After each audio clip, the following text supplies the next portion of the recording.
Hey there, Film Score fans.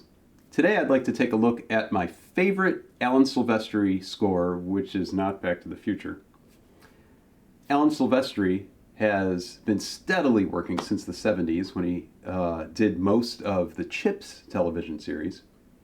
He has an extremely long, fruitful, decades-long relationship with Robert Zemeckis, as fruitful as the Williams Spielberg collaboration. Together, Zemeckis and Silvestri have done Roger Rabbit and Back to the Future, and Contact, and The Polar Express, and I Live in Savannah, Forrest Gump. Today, though, we're going to look at, it seems silly to say this, but one of the 4 movies made in 1989 that deal with underwater monsters or things going wrong. Probably in reverse order, there's Manfredini's score to Deep Star 6. There's Jerry Goldsmith, who did Leviathan. Now, I like that movie, and I like that score a lot. It has a lot of orchestral technique as normal. It has a lot of, it makes it sound like it's underwater. But I'd put 1989's Alan Menken score to The Little Mermaid.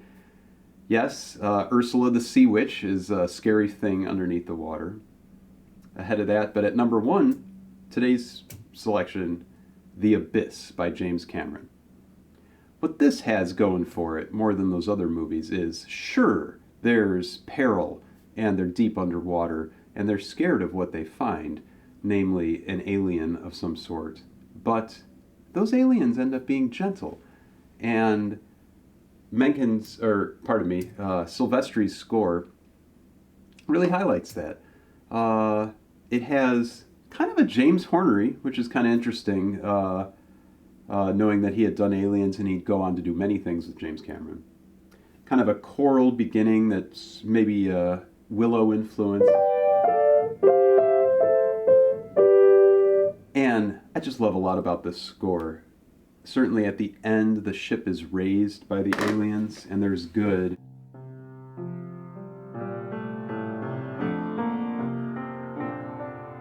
A raising theme. And then listening to it again, there's 2 maybe main themes. There's the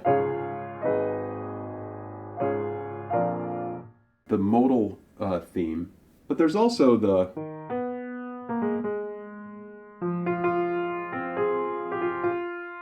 and I think you might often orchestrate that higher, make that the biggest thing, but it's kind of not buried, it's in with the low brass, the trombones, and I think it's a cool choice.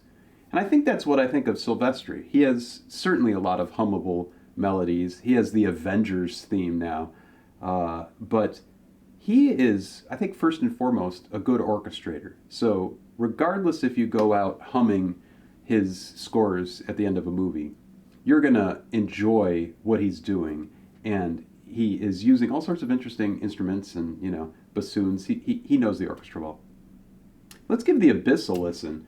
Alan Silvestri from James Cameron's, I would say practically masterpiece from '89, and maybe a quick plea. Oh my God, James Cameron, stop making these blue people movies and get back to what you're good at and what I enjoy, at least. I hope he has many more after this. All right, I digress. The Abyss by Alan Silvestri.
The Abyss by Alan Silvestri.